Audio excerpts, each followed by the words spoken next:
നേരത്തെ വീണ നമ്മൾ മുമ്പേ പറഞ്ഞതുപോലെ കൊച്ചുകുട്ടിയുടെ ആ വാർത്തയുണ്ടല്ലോ, 12 വയസ്സുള്ള ആ ബാലിക പുതിയ അല്ലെങ്കിൽ ഒരു കുഞ്ഞുകൂടി വന്നപ്പോൾ തനിക്കുള്ള സ്നേഹം കുറയുമെന്ന് കരുതി ആ കുഞ്ഞിനെ കൊലപ്പെടുത്തുന്നു.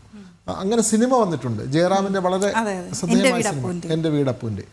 ആ സിനിമയ്ക്ക് സമാനമായ നിലയിലുള്ള കൊലപാതകമാണ് കണ്ണൂരിൽ നിന്ന് ഇന്നലെ പുറത്തു വന്നത്. കണ്ണൂർ പാപ്പിനിശ്ശേരിയിലെ 4 മാസം പ്രായമുള്ള കുഞ്ഞിനെ കൊലപ്പെടുത്തിയ സംഭവത്തിൽ 12 വയസ്സുകാരിയെ ഇന്ന് CWCയുടെ മുമ്പിൽ ഹാജരാക്കും. അതിനുശേഷം കുട്ടിയെ കോഴിക്കോട്ടെ ഒബ്സർവേഷൻ ഹോമിലേക്ക് മാറ്റിയേക്കും. ഇന്നലെയാണ് കുഞ്ഞിനെ അച്ഛൻ്റെ സഹോദരൻ്റെ മകളായ 12 വയസ്സുള്ള ആ ബാലിക കിണറ്റിലെറിഞ്ഞ് കൊലപ്പെടുത്തിയത് എന്നുള്ള വിവരങ്ങൾ പുറത്തു വരുന്നത്. വിവരങ്ങളുമായി മിഥുൻ പിള്ള ചേരുന്നു. മിഥുൻ, നമ്മൾക്ക് പറയാൻ പോലും ഏറെ സങ്കടകരമായ ഒരു വാർത്തയാണ്. കാരണം 4 മാസം പ്രായമുള്ള പെൺകുഞ്ഞിനെ 12 വയസ്സുള്ള അവളുടെ ചേച്ചി എന്ന് വേണമെങ്കിൽ പറയാം, അച്ഛൻ്റെ സഹോദരൻ്റെ മകൾ, ആ കുഞ്ഞ് ഈ കുഞ്ഞിനെ കൊലപ്പെടുത്തുന്നു.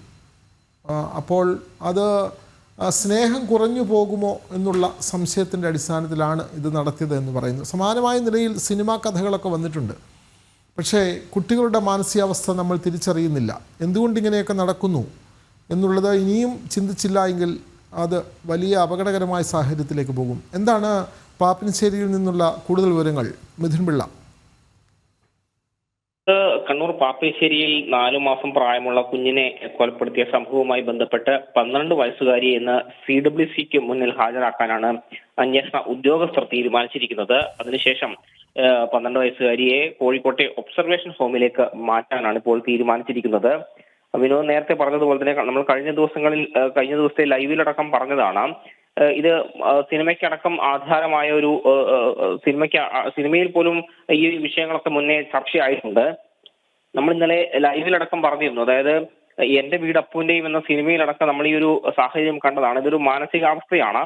തന്നോടുള്ള സ്നേഹം കുറഞ്ഞു പോകുമോ എന്നൊരു ഭയം കൊണ്ടൊരു അതിന് തടസ്സം നിന്നത് ആരാണോ അവരെ ഇല്ലാതാക്കുക എന്നൊരു മനോനിലയിലേക്ക് എത്തിച്ചെല്ലുന്നത് അതൊരു മാനസികാവസ്ഥയാണ് എന്നൊരു വിലയിരുത്തൽ തന്നെയാണ് ഈ മാനസികാരോഗ്യ വിദഗ്ധർ തന്നെ പറയുന്നത്. ഇന്നലെ നമ്മുടെ ചർച്ചയിൽ ഉൾപ്പെടെ പങ്കെടുത്ത മാനസികാരോഗ്യ വിദഗ്ധൻ കൃത്യമായി ഈ വിഷയം പ്രതിപാദിക്കുകയും ചെയ്തിട്ടുണ്ട്. കാരണം ഈ ഒരു സംഭവം അത് കുടുംബത്തിൽ നിന്ന് തന്നെ ഉരുത്തിരിഞ്ഞു വരുന്നൊരു സാഹചര്യമാണ്. കാരണം നമ്മൾ ഏതെങ്കിലും ഒരു കുട്ടിയോട്, അതായത് ഒരു കുട്ടി ജനിച്ച് രണ്ടാമതൊരു കുട്ടി ജനിക്കുമ്പോൾ സ്വാഭാവികമായും ഇളയ കുട്ടിയാണല്ലോ എന്നൊരു രീതിയിൽ അതിനോട് ആ കുട്ടിയോട് കൂടുതൽ താല്പര്യം തോന്നുമ്പോൾ മൂത്ത കുട്ടിക്ക് അതിനോട് ദേഷ്യം തോന്നുന്നത് സ്വാഭാവികമായ ഒരു കാര്യമാണ് എന്ന് മാനസികാരോഗ്യ വിദഗ്ധർ ഉൾപ്പെടെ ചൂണ്ടിക്കാട്ടുന്നു. അതൊരു ഒരു കുറ്റകൃത്യത്തിലേക്ക് പോകുമ്പോഴാണ് ഇതിന്റെ ഒരു ഭീകരാവസ്ഥ പുറത്തു വരികയും ചെയ്യുന്നത്. ഒരു ചർച്ച ചെയ്യപ്പെടേണ്ട ഒരു കാര്യം തന്നെയാണ് എന്ന കാര്യത്തിൽ യാതൊരു തർക്കവുമില്ല.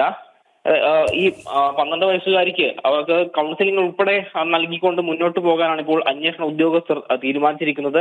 അതിനുശേഷമായിരിക്കും ഈ CWCയുടെ മുന്നിൽ ഹാജരാക്കി തുടർ നടപടികൾ സ്വീകരിക്കുന്ന രീതിയിലേക്ക് കാര്യങ്ങൾ മുന്നോട്ട് പോവുക. വിനോദ്. ഓക്കെ, ശരി മിഥുൻ.